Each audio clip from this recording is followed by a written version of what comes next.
Go ahead, Michael. Hi, good evening, everyone. My name is Michael Stanley. I'm very proud and honored to be the conductor and music director of the Westlake Village Symphony. And I want to welcome you here tonight to the first of our two-part online broadcast of our concert, our winter concert that was performed in December. So I want to thank you for being here. We had a wonderful audience at the concert at Emmanuel Presbyterian Church. And we have been able to bring this broadcast to you so that you can see and hear the music and hopefully learn some things about the music at the same time. So we want to welcome you here on behalf of our sponsors and behalf of the board. I would like to just thank you for tuning in tonight. And we're going to be talking to several musicians in the orchestra as well. So I think at this time I'll introduce them to you. We have our concert master, Miss Diane Raymond. I think Diane is here. Hi. Hi, Diane. Hello. So Diane was the soloist for Vivaldi's Winter from the Four Seasons. So when we get to that piece, we'll be talking to her about the experience of playing that solo and what the music means and so on. We also have our principal percussionist, Mr. Dean Hinckley, who is here as well. Hello. Hi, Dean. And he's going to be demonstrating some of the unusual percussion instruments that were featured in the concert, so you can get an idea of what's making those sounds in the back of the orchestra. And we also have our keyboardist, John Micah Braswell, who had two very important solo parts in the concert. When we did the Nutcracker suite, he played the celesta solo in the Dance of the Sugar Plum Fairy, which is a very famous solo. I'm sure most of you will recognize it when you hear it. But he played that on a real celesta, which we borrowed, and we were very grateful to have. And also in the Vivaldi Winter, he was performing harpsichord parts as figured bass. And so we wanted to have him speak to that a little bit about kind of how things go when you try to play the figured bass music. So I think that's everybody that's going to be here this evening. And so the first segment that we're going to do is the concert opened with Leroy Anderson's Sleigh Ride. And I wanted to just give you a little bit of background on Leroy Anderson. You know, he was born in Massachusetts and kind of spent his whole time there. And his mother was a church organist who started him on piano. And he ended up getting a bachelor's and a master's from Harvard in music and specifically composition. He studied with two of the most famous composition teachers of the day, Walter Piston and George Enescu. And then he was kind of just gigging around Boston, doing dance band arrangements and so on, when Arthur Fiedler of the Boston Pops got wind of his arrangements and asked him if he could provide some originals. And so he started writing some pieces for the Boston Pops. The first famous one was The Syncopated Clock in 1945, followed by The Blue Tango in 1951. But probably his most famous, other than The Syncopated Clock, is this piece called Sleigh Ride. And in fact, it's so popular when you hear it at the holidays. It's kind of like it's been suggested that it's actually probably one of the top 10 most performed pieces in all of the ASCAP members because of how often it's played, particularly at the holidays. Interestingly, he didn't actually set out to write the piece for Christmas. He just set out to write a piece to depict a wintry scene. So he was talking about a sleigh ride. There was no specific mention of any holidays in it. But a few years after he wrote it, a lyricist came along and put the words to it that we all now know and love. So in the piece, you're going to hear some really neat effects. And so I'd like to bring Dean in right now to talk about that. So he was able to, one of Leroy Anderson's geniuses was his ability to kind of bring in unusual and interesting instruments and effects into the orchestra, which really got people's attention. So when you're thinking of a sleigh ride, obviously you're thinking of a sleigh with horses being pulled by horses. And so one of the sounds that you hear is the sound of jingle bells, which would have been on the horse's harness. Pretty weird when you're wandering about. Those are done with sleigh bells. So Dean, if you could demonstrate the sleigh bells for us. Certainly. Hopefully it doesn't overwhelm the speaker.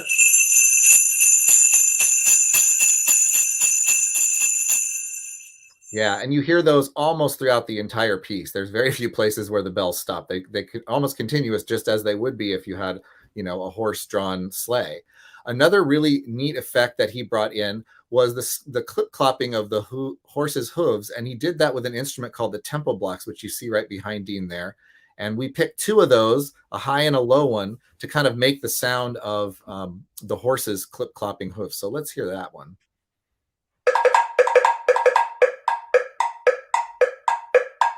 Yeah, and that's the sound you'll hear throughout the piece as well. And then it wouldn't be complete without the driver, getting the sleigh going by whipping the horse. And to create that effect, he used an instrument called the slapstick, which is just this.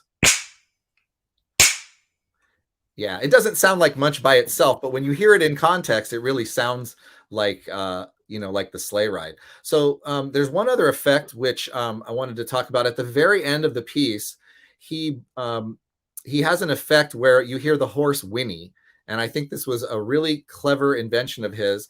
And what he did was he had it on the trumpet, and the effect is created by the player putting their valves down part way. So they're not up and they're not down. They're sort of halfway in between.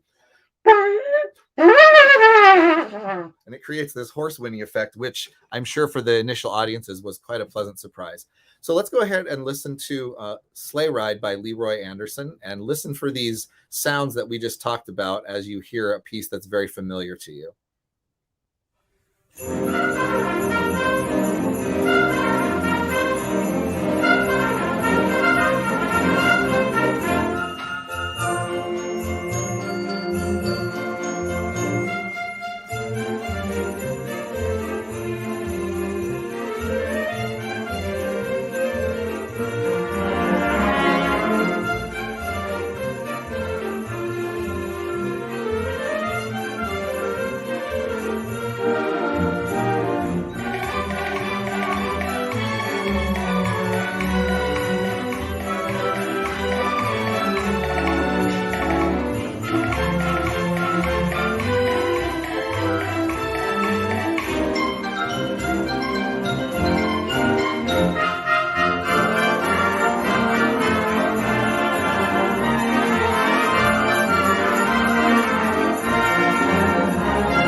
So there you heard all those percussion effects right at the end there. We had the clip clop and then the whip, and all of those create a really magical effect.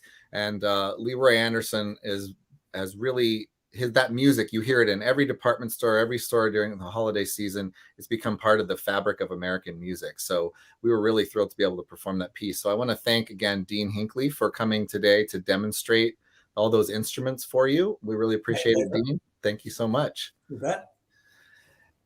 And now we're going to move on to the second piece in our program was Winter from the Four Seasons, written by Antonio Vivaldi. You may have heard of Vivaldi. He's a pretty well-known Italian composer from what's called the Baroque era. So we're talking about the 1700s, early 1700s. And he was born in Venice into a large musical family. His father taught him the violin, and later they played duets and performed together. In addition to being a well-known musician, one thing you may not know about Vivaldi is that he was also actually a Roman Catholic priest. Believe it or not, when he was born, his mother thought that he might die as an infant.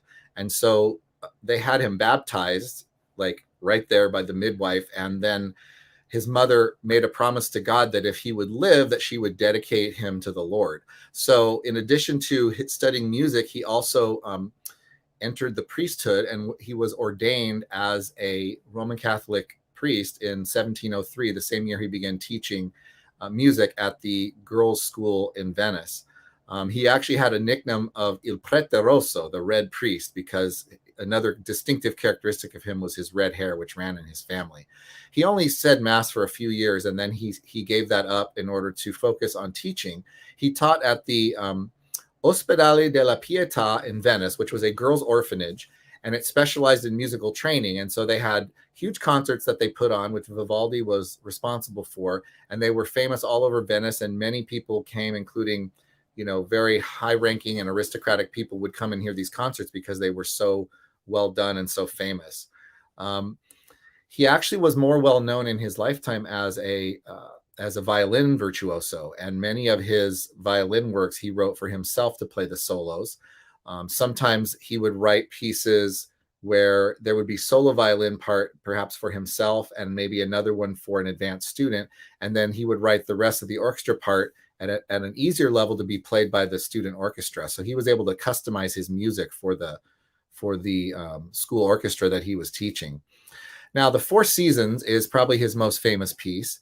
And he wrote this around 1720, and it's a group of four pieces, one for each season. So spring, summer, winter, and fall. And obviously we chose the winter one because of the time of year that we were performing. You're probably very familiar with spring, which has lots of effects. One neat thing about this piece is that Vivaldi actually was creating, in some ways, the first example of what's called program music, which means music that has an extra musical story behind it. So he was trying to capture the sounds of nature in each of the four seasons, and he was trying to recreate some of those sounds in the music or capture a certain feeling or mood that went with that particular season of the year. And so he created throughout the piece, sounds of barking dogs and shepherds and dancers and so on and so forth. And in winter, he captured the sound of snow and ice and sitting by the warm fire. Another thing that was unique about this piece is that he used four sonnets, one for each of the movements, and the sonnets were actually put into the music in such a way that he specifically tied particular lines of the sonnets to specific moments in the text. So it makes for a really neat effect when you realize what's going on in the music. It's based on what he was writing about in the sonnets, and he actually put those in the musicians' parts so that they would also know what was going on in it.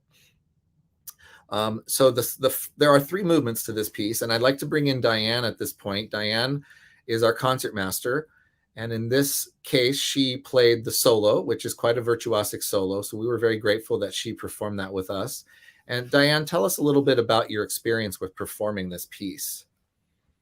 Well, my experience with performing of late hasn't been too awfully much. We've been suffering from a pandemic and playing a lot at home and teaching over the computer, which is not very satisfying.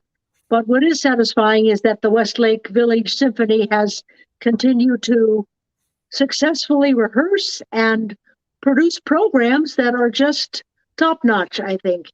It was a lot of fun for me and a big challenge to practice this beautiful work and to play it with Michael conducting. And I marvel at the, as Michael stated, how programmatic this music is, and that Vivaldi himself wrote many directives as to how it should be interpreted. In the first movement, for example, are cross winds piercing you as you walk along. In the some of the later directives are our teeth are chattering. You'll hear that with a very high double stop passage with the violin. And the beautiful second movement, which I must admit I never knew myself consciously, but the accompaniment is in the other string groups, only pizzicato, bum, bum, bum, bum, bum, bum, representing the raining very hard outside. And the violin part is, I suppose, the contentment of everybody over that sitting by the fireside. I really never knew that before. Going on, we carefully walk on the ice, sort of a cadenza-like passage. And then we skip and fall down, we step and fall down, we get up bravely, and the last part, very, very fast. It ends on a big crash. The shrieking winds are at war, and such is winter, but it has its joys. And with that, the concerto ends. Very programmatic, as Michael said. Yeah, really neat. So let's go ahead and listen to that first movement, which talks about the winds and the teeth chattering. And in the beginning, you'll hear these little trills, da-dum, da-dum, da-dum, Yes, which sound to me exactly like the crunching of feet in the ice and snow. So see what you think. This is the first movement of Winter from the Four Seasons by Vivaldi.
All right, so that's the wonderful first movement. And right there at the end, you saw keyboardist John Micah playing a digital version of the harpsichord. So I'd like to bring John Micah in for a moment and just talk about how that music is put together and the unique sort of way that it's realized from the Baroque era that is no longer done in today's modern time. So John Micah, welcome. Thank you. Yeah, absolutely. So what I am playing there is called a continuo part, and it is a unique practice that fell out of tradition over the course of the classical era, but was very alive and well during the Baroque period. And it is written in a form that I think is most similar in the modern era to a lead sheet that a jazz or pop pianist might play off of, where there's a melody and some chord symbols, and then the pianist uses those to realize how the full song sounds. And in the Baroque era, in some ways, it was the exact opposite of that. They would give you the bass note, the very bottom note of the chord, and then some weird looking numbers beneath those notes. And using the combination of those notes and numbers, I then put that together with the way that everything else is sounding to provide the chord that sounds most accurate with the strings and with the soloist. And then when I put a little bit of extra flair in there in moments that I think I could use a little bit of extra helping along to provide the fluidity of the music, then that's how we end up with the continuo part that I was playing. Yeah, absolutely. And it's pretty amazing because not only are you realizing you're building the chords off of those bass notes, but there's an element of improvisation in there as well. Like you talked about, you can add in little bits of melodic line. You can add in you can shape the chords, sometimes rolling them, sometimes playing them straight. It's too bad we couldn't have a real harpsichord. Those are amazing instruments, but they're also very expensive and difficult to keep in tune. And there's a lot of things that go with them. So we did use a digital one, but I think it sounded very convincing. So you'll hear some more of that in the second movement. So we're going to go into the second movement now. And as Diane mentioned, this movement is very different from the others because it has a very warm and content and kind of happy feeling to it. And the text of the sonnet basically says, "Isn't it so wonderful that I'm sitting in here by my nice warm fire while all those poor people out there are getting rained on?" And so you'll hear right from the beginning that the other strings are playing pizzicato, meaning they're plucking the strings, and they're supposed to sound like raindrops falling, perhaps raindrops falling on the roof of the cabin that you're in or something. So as you hear that, listen for that and think about, the violin soloist is the content person by the fire, and everyone else is providing the effects of the rain outside. Very, very beautifully done by Vivaldi at such an early time in music history to be portraying the rain so accurately. So we'll go on now with the second movement.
Bravo, Diane. Beautifully done. That's such a lovely solo. And I just wanted to comment on a few other things that you hear. There is a definite difference in style when performing Baroque music. There was a what's called the period instrument movement that came about in the 1970s and 80s, in which conductors and orchestras and players all kind of went back and tried to reimagine what the music would have sounded like at the time it was composed and how it would have sounded to the composer and his contemporaries who might be listening to it.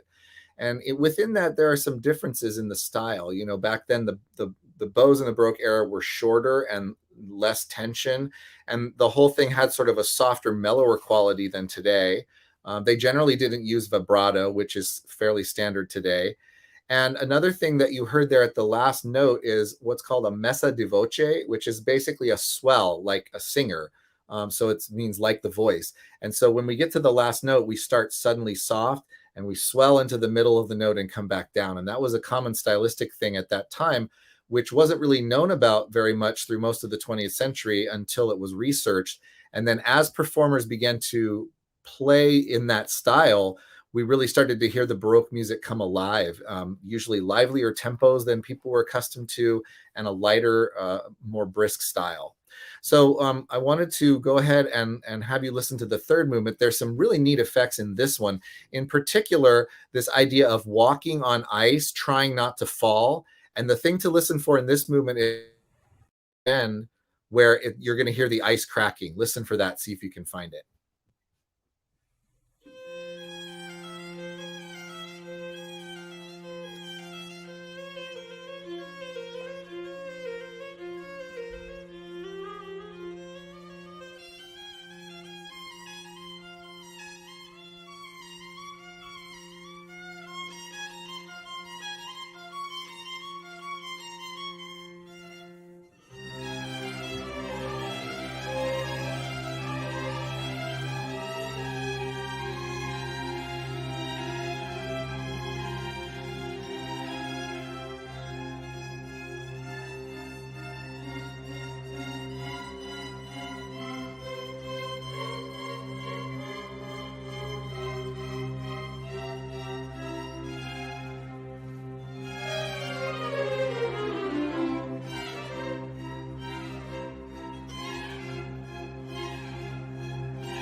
Bravo, Diane. Really nicely done. And to the whole orchestra. That piece is a good example there where at the end you hear all the violins are playing the solo part with the soloist. And our orchestra, we are very fortunate to have a nice mix of some professional musicians like Diane and John Micah and Dean. And also we have many community members who are amateur musicians or semi-professionals.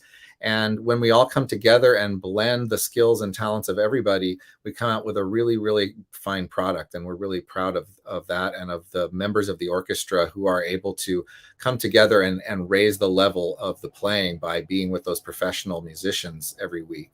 So we're going to move on now for something very different. And this piece is called O Magnum Mysterium. And it is originally a choral composition that was transcribed for brass ensemble. So for this next performance, you're going to hear just the brass ensemble. And it's a piece written by Morten Lauridsen, who was a professor of composition at USC, University of Southern California, for many years, from the 1990s into the 2000s. And he is one of the most widely performed choral composers in the world, certainly in the United States. The text of O Magnum is in Latin. And as you might imagine, of course, the original, you would hear those words as part of the text in Latin. So one of the challenges of playing the transcription is to try to put the feeling of those words into the music without having the text there to explicitly tell the audience what you're talking about. The Great Mystery refers to the fact that the newborn Savior, Jesus, was born in the stable amongst the lowly animals. And this was an affirmation of God's grace to the meek, in the sense that the highest was first brought into the world amongst the lowest. It wasn't done in an aristocratic fashion. So that was a very interesting point that the text sort of explores. In English, it says, "Oh, great mystery and wondrous sacrament that animals should see the newborn Lord lying in their manger." And the second half of the text is, "Blessed is the virgin whose womb was worthy to bear the Lord Jesus Christ. Alleluia." And so that text, Lauridsen is considered a very spiritual composer. He has a way of writing that really gets at the heart of the feeling of the music and can almost be very meditative. And so we tried to capture that feeling in our performance of this. You'll hear our first trumpet, Bill Barrett, playing the melody almost entirely throughout. The way the composer did the transcription is the soprano part has been given to the first trumpet much of the time. And you'll hear that beautiful, beautiful line. And so we want you to just sit back, relax, maybe close your eyes and enjoy this beautiful arrangement transcription of O Magnum Mysterium by Morten Lauridsen.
Isn't that just a beautiful, beautiful piece? That featured our wonderful brass section. You heard there our first horn, Michelle Predmore, at the end with that little solo. And just many players in the section. Everybody came together to make that piece come alive, and hopefully got the feeling into it that was intended by the composer in the original choral version. So next, what we'd like to do is move on to one of everyone's holiday favorites, which is the Nutcracker by Tchaikovsky. It is one of those pieces that everyone looks forward to at this time of year. And there are two versions of the piece. Tchaikovsky originally wrote it as a ballet, as many of you probably know, and you may have seen the ballet version on stage. And it is a real spectacle to hear that music coming out of the pit and to see all the dancing and the costumes, and it's just fantastic.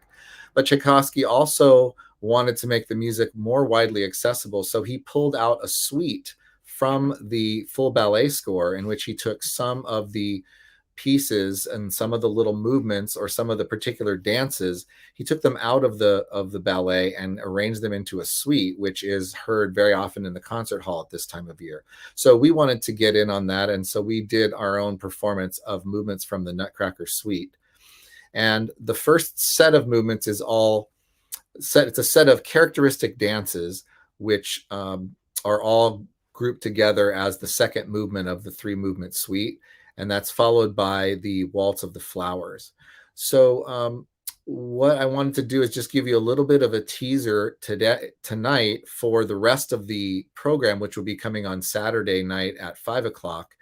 We're just going to do the first couple of movements of the Nutcracker suite tonight, and then we'll pick up from there and finish all of that wonderful music on Saturday, and then conclude with another Leroy Anderson classic, his Christmas Festival, which is a medley of well-known Christmas songs.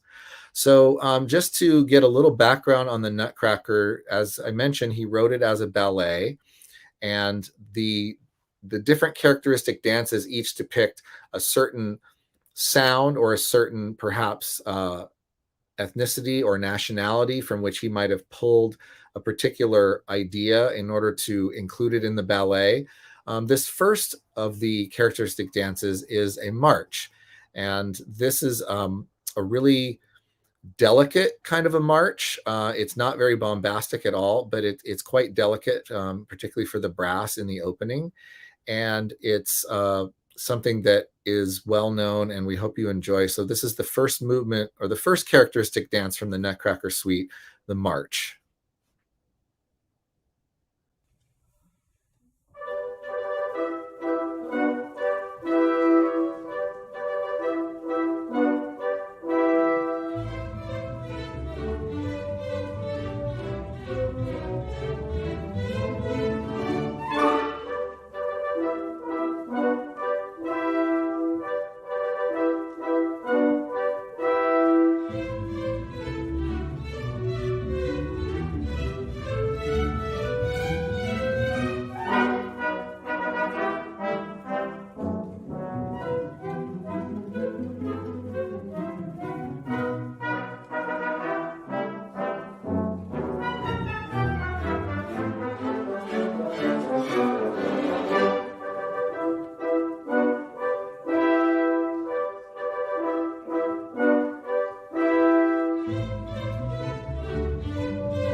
Yeah, we hope you enjoyed that one. That's a well-known piece.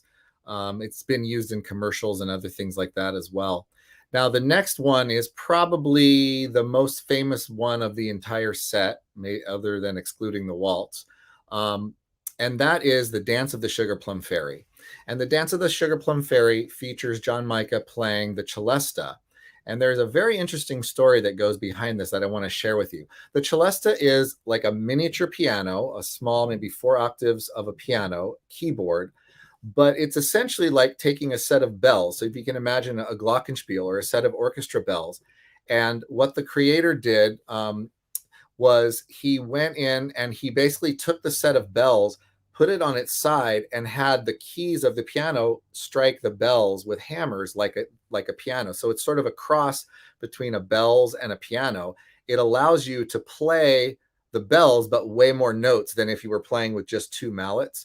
Because of the keyboard arrangement, you can create some much richer effects. This instrument was invented in 1886 by a man named Auguste Mustel in France, in Paris. And you have heard it not just in this piece, but you've heard it. It's used in Hedwig's theme from Harry Potter. It's used in the introduction to "Won't You Be My Neighbor" from Mr. Rogers. It's the sound of the trolley ding ding bell on Mr. Rogers. But Tchaikovsky was one of the very first composers to ever use this instrument. So the story goes that Tchaikovsky was traveling in Paris in the early 1890s, and he happened to discover the instrument in Mr. Mustel's shop. And so he wrote to his publisher and said, "Goodness gracious, I've discovered this amazing new instrument here in Paris, something like a cross between a piano and a glockenspiel with a divinely beautiful tone." So he asked his publisher to acquire one for his new ballet, but to keep it a complete secret. And this is the interesting part. He wrote to his publisher and said, "Have it sent directly to St. Petersburg, but no one must know about it.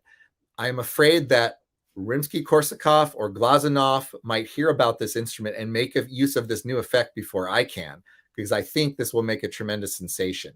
So he was basically trying to pull a coup and introduce this new instrument before any of his competitor Russian composers like Rimsky-Korsakov and Glazunov could find out about it and beat him to the punch, so to speak.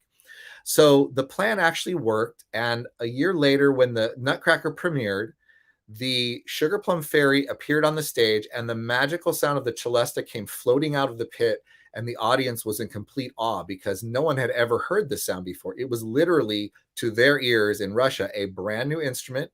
They had no idea what was making the sound, and I'm sure it contributed to a magical, if not an audible, effect in the audience of surprise and wonderment, because they didn't really know what was going on. They had no idea what was creating the sound, and it's a really beautiful instrument. So I just want to bring John Mica back in to just talk about the experience. We were able to borrow a real celesta, actually made by Mustel, the same maker who created the original one that Tchaikovsky found and used. So what was that experience like to play this on a real celesta and not on a digital keyboard? So it was really exciting, made even more exciting by the fact that this was actually my first time performing Dance of the Sugar Plum Fairy in public, and so it was particularly exciting to me. Playing on the same type of instrument that it was originally premiered on was definitely something that I was surprised to be able to do, and pleasantly so. Humorously, I had the same reaction to playing on that instrument that I have had to most of the historical instruments that I've played on over the years, which is a twofold reaction. And the first prong of it is, wow, it is so cool and so exciting that I am able to play an instrument with this much history behind it, and that is this classic, and that is truly the exact sound people back then heard. And the second side of my reaction is, I'm really glad that we have gotten better at making instruments over the last 100 years, because they are much more difficult to control, much more difficult to play. You probably can't see it on the camera, but I'm back there at the celeste sort of having to play like this to try to get all the hammers to work properly. Nonetheless, it was a really incredible experience, and I'm really grateful to have been able to experience that. That's wonderful. Yeah, it definitely has a different touch than a modern piano, and you have to kind of pound on it to get the sound out. But the sound that comes out is delicate and beautiful and sounds nothing like that. So let's hear for our last piece on this broadcast, the Dance of the Sugar Plum Fairy, featuring John Micah on the celesta solo.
And so there you have it, the famous celesta solo from Sugar Plum Fairy. And we're going to pick up from there on Saturday and continue the rest of the program, as I mentioned. So I want to thank John Micah for being with us today to talk about all of the different parts that he played with the orchestra. Thank you so much for being here. My pleasure. Thank you. And so I just want to take a moment before we end here to encourage you to come back on Saturday at 5 o'clock for another hour in which we will cover the second half of the program. And you are more than welcome to put questions or comments into the chat when you're watching on Saturday, and we'll be happy to try to get to some of those and answer those questions if we can, or provide more commentary, whatever you're interested in. So before we leave, I do want to thank again our board of directors headed by Ryan Golds, who make everything happen behind the scenes and do so much work to create the concert that you see there. You also saw that large and packed audience. We had such an appreciative audience. And I want to thank the Emmanuel Presbyterian Church in Thousand Oaks for hosting us, and on all of the audience members for just being there. It was such a great feeling as a musician to feel that sense of connection again, not only amongst the players in the orchestra, but from the orchestra to the audience. It's something that we've really been missing during these COVID times with all the restrictions on performing.